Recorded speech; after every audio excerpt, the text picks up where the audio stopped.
So this is my boxing review for the Gilberto Ramirez vs Chris Billam-Smith card, where we will be reviewing 3 fights on the main card.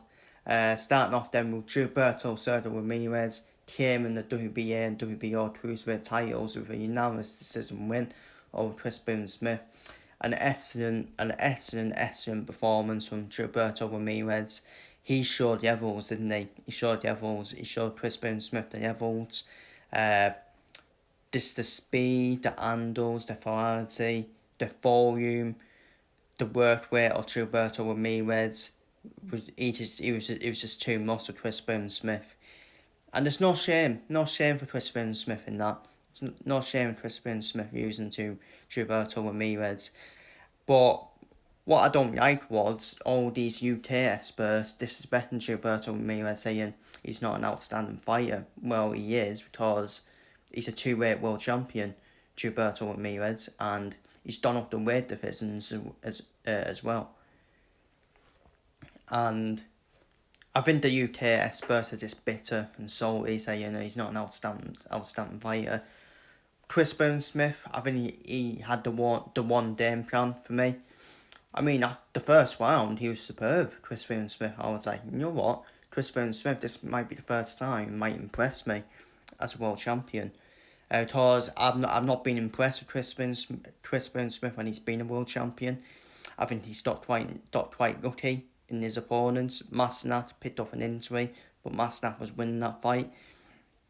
Victor Viapo, an absolute ball bet, but Billam-Smith knows how to win them. And Ron Satori lost the fight from himself for trying to cuddle Chris Billam-Smith. And so, fair play to Chris Billam-Smith. I just think he's overexceeded expectations. I think he's had an unbelievable career already, Chris Billam-Smith, already a world champion, where no one would have predicted him to be world champion. What I will give I'll give Chris Billam-Smith his flowers for being a tough guy. He's one tough motherfucker. He really is. He's got a tough chin as well. He's got an unbelievable chin, Chris Billam-Smith. The amount of shots he was taking, amount of accurate shots he was taking from Ramirez was pretty unbelievable. And he still continued on. Despite having a nasty cut to his eye, Chris Billam-Smith as well. So I think he'll come again, Chris Billam-Smith. Because I'm looking at the division.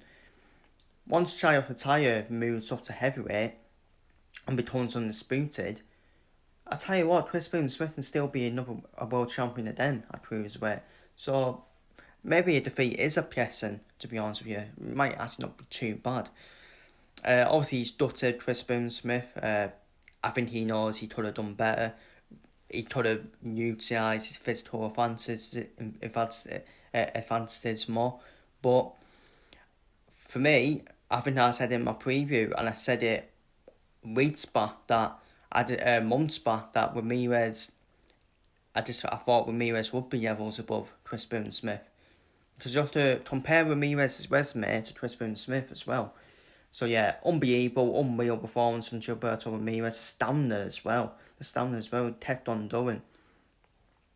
And the scorecards were far too nice for Chris Billam-Smith. There's no way Chris Billam-Smith won more than 2 rounds for me. He won at least 2 rounds, at best 2 rounds, if you've been nice to him. It was a dominant performance from Gilberto Ramirez, and Gilberto Ramirez showed the levels. And what next for both fighters? I think Gilberto Ramirez will take on Chayotaya in that unification. I think that fight can easily be made, in my opinion. Especially with Turkey as well. And Chris Billam-Smith, what next for him? I had a Jack Massey fight for Chris Billam-Smith. They are both tough lads. Both of them got tough chins as well. And that would be a great strap for boxers to have on like a main event or something like that. So that's my thoughts on that. Up next then, Arnold Barbosa Jr. outpoints Jose Ramirez in a pretty uneventful fight. Well done if you managed to stay awake for that fight, during that fight, because nothing happened, basically. Nothing happened. First 5 rounds, I think the first 5 or 6 rounds, you can actually say it was all a draw. It was all 10-10 rounds.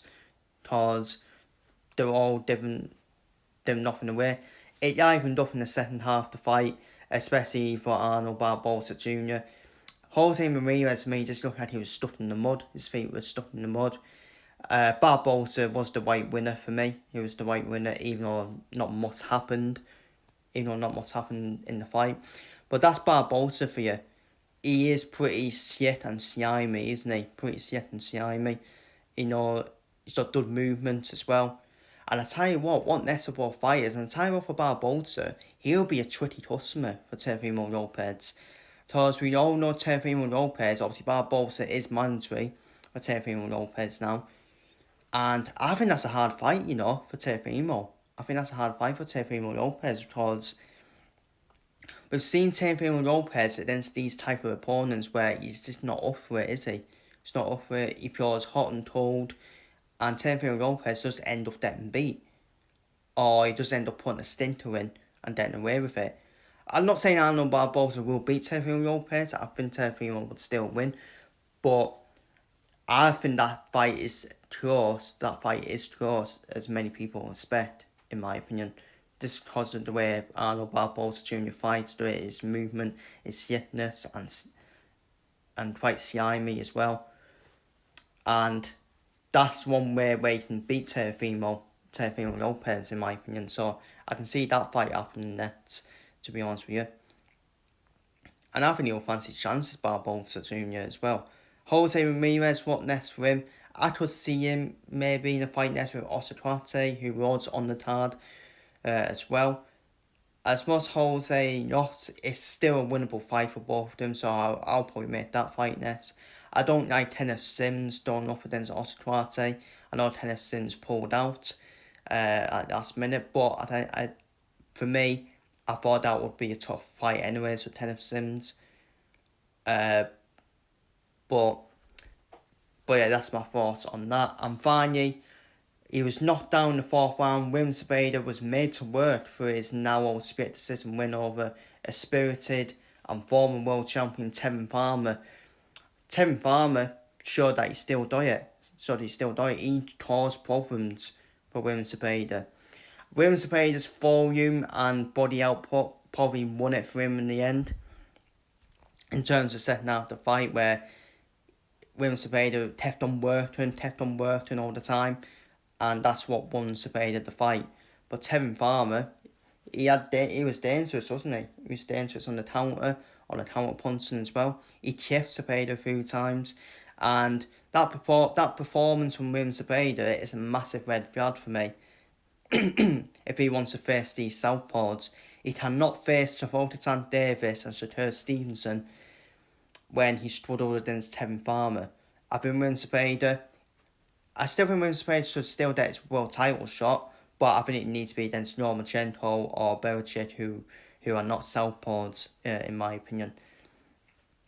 Because against Tan or Shakur Stevenson, Sabeda gets beat, in my opinion. As for Tevin Farmer, what next for him? I reckon he could face like a George Tabotos Jr., something like that. Winnable fight for Tevin Farmer, because George Tabotos Jr., he's not all that. He's not all that, in my opinion. But Tevin Farmer, he comes out of that performance, out of that fight with a lot of credibility. And still big fights there for Tevin Farmer, and winnable fights there for him as well.